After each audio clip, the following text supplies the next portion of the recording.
Donc, voilà. J'ai préparé, alors ma préparation c'est à base d'huile de lin. À base d'huile de lin, je dis bien, il y a encore 2-3 autres ingrédients dedans.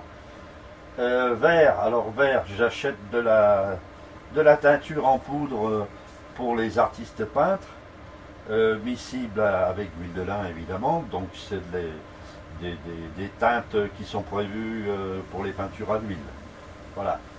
Donc j'ai inséré dedans mon écheveau, alors en large spire, n'est-ce pas? Il faut surtout pas que ça soit mis en bloc, ni en vrac dedans, ni que ça provoque des cassures.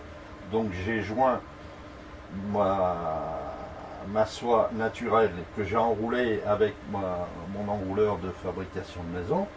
Je l'ai enroulé en spire jointive, n'est-ce pas? Et je l'ai mis dedans. Ensuite, maintenant, ce que je vais faire, je vais simplement fermer mon bocal. Donc, je ferme mon bocal relativement fort. Voilà, je regarde ma température. La température est à peu près à 26, oui, 26-25 degrés, donc on est bon. Je pose mon petit bocal dans son bain-marie, voilà, avec la pierre qui est au fond. Alors là, c'est un morceau de brique, en fait, ça permet d'isoler du fond de la casserole, puisque c'est une casserole que j'ai utilisée.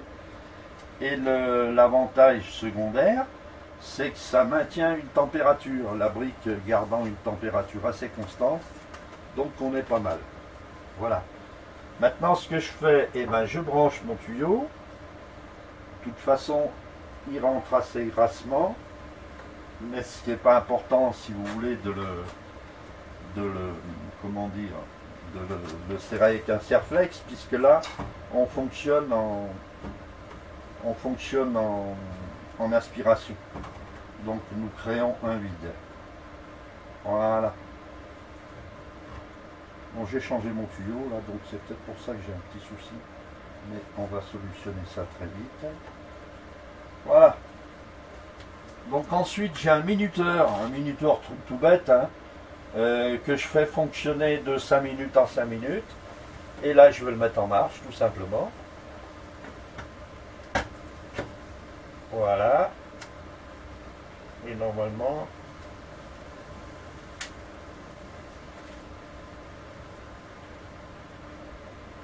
voilà. Vous l'entendez pas, mais je sais qu'il fonctionne.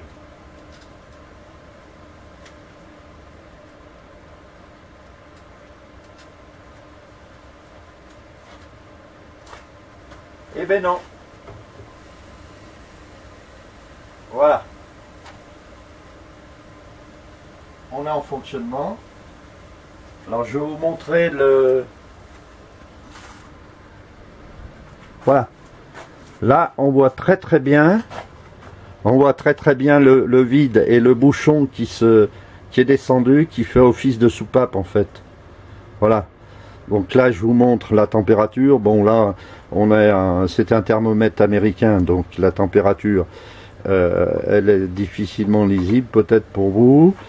Mon système de minuteur, mon groupe frigo qui fonctionne à l'envers, et on va rester comme ça pendant à peu près 24-36 heures. Voilà. Donc le minuteur se déclenche toutes les 5 minutes et ensuite on fera en sorte que vérifier la... Alors je sais pas si vous voyez, peut-être que vous voyez pas très bien, mais on a des bulles au fond, ce qui veut dire qu'on a une très bonne étanchéité et que les bulles en fait c'est l'air qui est à l'intérieur du fil de soie et c'est qui est aspiré, et la solution, c'est-à-dire mon huile de lin, elle pénètre à l'intérieur. Je pense que là vous devez voir les bulles quand même. Bon, c'est peut-être pas très net pour vous, mais en fait pour moi ça fonctionne. Donc voilà, on est dans un point essentiel. C'est un procédé que j'ai inventé un petit peu, quoi. Je me suis servi aussi de la pratique des anciens, et ça fonctionne très bien. Et on passera à la suite un peu plus tard, lorsqu'on aura atteint ces 24 heures de trempage. Voilà.